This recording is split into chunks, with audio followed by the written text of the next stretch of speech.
Halo teman-teman semua, terima kasih karena telah menonton video ini. Di video kali ini saya akan membahas tentang kejang demam pada anak. Nah, hal ini disebabkan karena beberapa hari terakhir ini di instalasi gawat darurat rumah sakit, banyak sekali orang tua yang datang membawa anaknya dengan keluhan baru saja terjadi kejang di rumah. Nah, kenapa demikian? Hal ini disebabkan mungkin karena orang tua anak-anak ini khawatir jika anaknya demam tinggi, mereka bawa ke rumah sakit akan tertular oleh virus corona yang ada di rumah sakit. Nah, hal ini harusnya tidak terjadi, karena ketika kondisi anak demam atau dia mengalami demam tinggi di rumah, orang tua harusnya tidak membiarkan anaknya begitu saja, karena ketika anak mengalami demam tinggi terus-menerus akan jatuh pada kondisi kejang. Nah, kali ini kita akan membahas tentang kejang demam. Apa itu kejang demam? Kejang demam adalah kejang pada anak yang diawali dengan demam. Biasanya demamnya itu tinggi, melebihi 38 derajat Celcius. Dan kejang demam ini pada umumnya terjadi pada anak-anak yang berusia 6 bulan sampai 5 tahun. Kejang demam biasanya terjadi 2 menit, namun pada beberapa kasus kejang demam ini bisa terjadi hingga 15 menit atau bahkan bisa lebih dari 15 menit. Nah, jika kejang demam itu terjadi, anak itu akan melakukan gerakan yaitu hentakan tangan dan kaki, kemudian mata mendelik ke atas dan bahkan anak ini akan mengalami hilang kesadaran.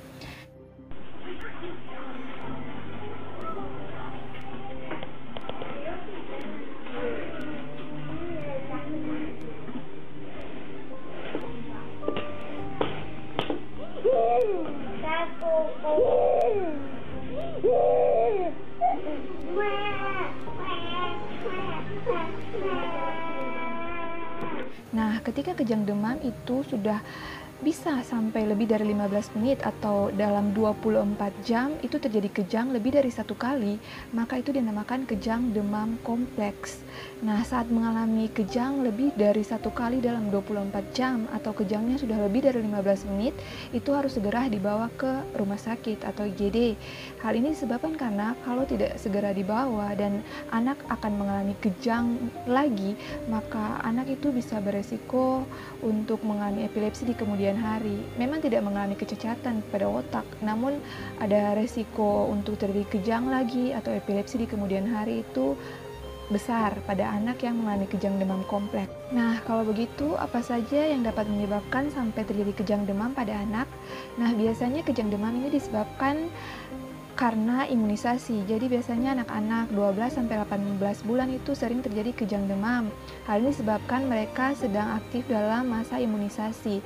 Nah, imunisasi ini dapat memicu sehingga terjadi demam. Nah, demam yang tinggi jika tidak diberi obat penurun panas akan jatuh ke dalam keadaan kejang. Kemudian gejala atau penyebab lain yang dapat menyebabkan sampai terjadinya kejang adalah anak ini kemungkinan dia mengalami infeksi virus atau infeksi bakteri seperti infeksi pada saluran pernafasan, batuk, pilek. Nah, ini akan kemudian memicu terjadinya demam hingga demamnya tinggi dan jatuh pada keadaan kejang. Nah, teman-teman, anak yang memiliki orang tua dengan riwayat kejang demam juga dia punya risiko yang besar untuk mengalami kejang demam. Nah, teman-teman, hal-hal apa saja yang dilakukan saat seorang anak mengalami kejang demam? Yang pertama adalah baringkan anak pada tempat yang datar, misalnya baringkan pada lantai, jauhkan segala macam benda-benda yang dapat menyakiti tubuh si anak.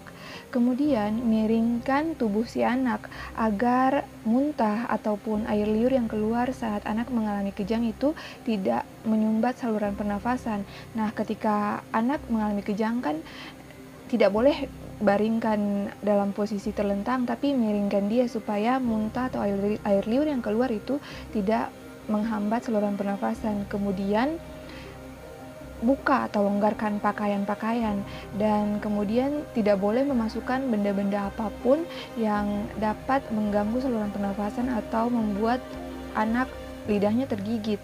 Dan kemudian ini adalah hal-hal yang kadang keliru dilakukan oleh masyarakat pada umumnya, yaitu mereka banyak memberikan atau kasih makan anak kecap saat anak mengalami kejang. Nah, itu merupakan hal yang salah, karena ketika anak mengalami kejang, itu justru tidak boleh dimasukkan apa-apa ke dalam mulutnya. Karena ketika dimasukkan kecap, maka anak ini dia saat dalam kondisi kejang tadi dihentakkan, kecap itu bisa membuat sampai saluran pernafasannya tersumbat. Nah, anak ini bisa jatuh dalam kondisi sesak napas ketika diberikan kecap, dan itu akan berbahaya untuk keselamatan si anak. Kemudian selain daripada hal-hal yang telah disebutkan tadi, saat anak mengalami kejang, orang tua kemudian menghitung berapa lama dia punya durasi kejangnya. Jika lebih dari 15 menit atau dalam 24 jam sudah terjadi kejang lebih dari 2 kali dan lebih dari 15 menit, segera konsultasikan ke dokter atau segera bawa ke rumah sakit. Nah, teman-teman, kejang demam pada umumnya tidak dapat dicegah. Namun, saat seorang anak ada dalam kondisi demam tinggi, orang tua harusnya telah menyiapkan obat anti demam atau obat penurun demam di rumah. Jadi di setiap rumah yang memiliki anak kecil harus ada obat siaga, yaitu misalnya paracetamol sirup. Jika anak ada dalam kondisi demam tinggi, orang tua juga harus menyiapkan alat pengukur suhu atau termometer. Tidak perlu untuk membeli termometer yang mahal-mahal. Cukup membeli termometer digital atau termometer air raksa yang lumayan murah harganya, dan kemudian termometer itu dapat memantau suhu si anak dengan cara masukkan termometer atau meletakkan termometer di bagian ketiak dan tunggu 10-15 menit, kemudian dipantau atau dilihat hasil pengukuran suhunya. Jika lebih dari 38 derajat Celcius, segera berikan obat penurun demam kepada si anak agar demamnya tidak terus-menerus atau tinggi dan dapat jatuh atau resiko untuk terjadi kejang lebih besar. Nah, teman-teman, kemudian selain daripada memberikan atau harus menyediakan obat penurun demam di rumah, orang tua yang punya anak yang telah atau pernah mengalami kejang demam, baiknya itu dia konsultasikan ke dokter anak. Nah, dan kemudian dia harus menyediakan obat anti kejangnya di rumah, seperti obat anti kejang Stesolid Sub atau Stesolid yang dapat dimasukkan ke dalam dubur.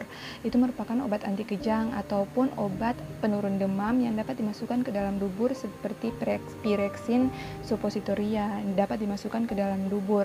Nah, ini merupakan obat-obat siaga yang dapat disediakan di rumah sehingga saat kondisi demam anak tidak jatuh pada kondisi kejang. Nah, seperti itu teman-teman. Mungkin itu saja yang dapat saya bagikan kepada teman-teman semua. Terima kasih.